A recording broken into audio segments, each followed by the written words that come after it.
Greetings everyone. This video is sort of a trailer and will possibly be a part of a longer video. I apologize that it's not a usual lore, etymology or cosplay video this time. Frankly speaking, I've had only little free time to play the new Ringed City DLC, thus haven't completed it yet, and probably haven't progressed that far yet before I had to stop. But nonetheless, I'd really like to make a really short video discussing some of the fun things I liked and found interesting and even exciting so far. Well, I guess that it would be wrong not to mention that one of the first things we note are some really peculiar areas which cause nostalgia. And the beautiful and actually interesting design of the Ringed City itself. And I also was very glad to see these really peculiar statues of primordial serpents, which appear rather different from those we saw in Lotharic. But one of the things I enjoyed the most is pretty much where I had to stop so far. The tricky passage to the Purging Monument of the Ringed City of Pygmies. Basically we find the wall with the text saying "Show your humanity" inscribed onto it. And I really enjoyed this humor that it requires you to literally take a shape of humanity's spirit, similar to those we saw spawned during Oolacille's fall in the original game's DLC. But that's not the only thing I enjoyed about this hidden passage.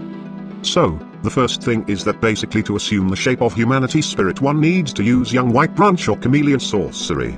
And the both ways are actually closely related to the legendary land of Oolacile and its princess, for the sorcery itself appears to be born from the mischief of this princess, while the young branches are actually branches of 3 white birch saplings originating from the princess' first staff, and, from the content leaked with the patch 1.11, well, probably from the actually released DLC itself too, but I haven't progressed that far yet. We may actually speculate that, judging by the name of one of the bosses and some other things, the DLC is going to feature a character from Oolacile. And, basically, I've already found a peculiar bow that really seems to be originating from Oolacile. As it's said to be made of white birch and basically its description says everything pretty much overtly. So the thing that I find very peculiar is that since the passage actually relies upon the sorcery of Oolacile, could it be actually created by Half-Light, who appears to likely be a character from Oolacile? And basically I was really excited to find Oolacile related things in the new DLC, as in the video about Anri, Horus and Millwood, I actually took some time to speculate that possibly the DLC will feature something from Oolacile, though that was a really dumb, baseless wild speculation coming from the idea that the Ringed City seemed like it could be also related to the gods, since it was called the City of Pygmies, and humans are pygmies to gods, while Oolacile appeared to be a human civilization but also strongly related to the gods. So I assumed that the two societies could actually be somehow related, possibly even in their culture, and we actually find one of Oolacile's white birches, which are considered to be a token of friendship, in the Ringed City. But, anyway, there is another thing that I really enjoyed.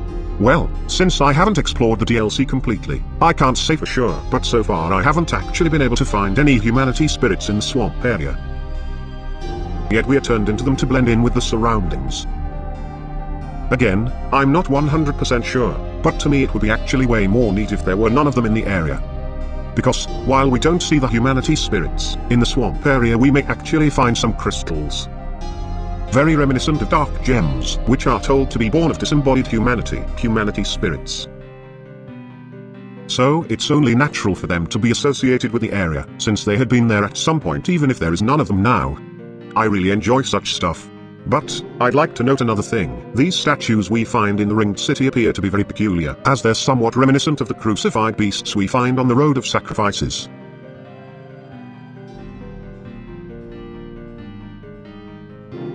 And basically these wooden things we find there, actually seem to resemble the symbol of the Ringed City.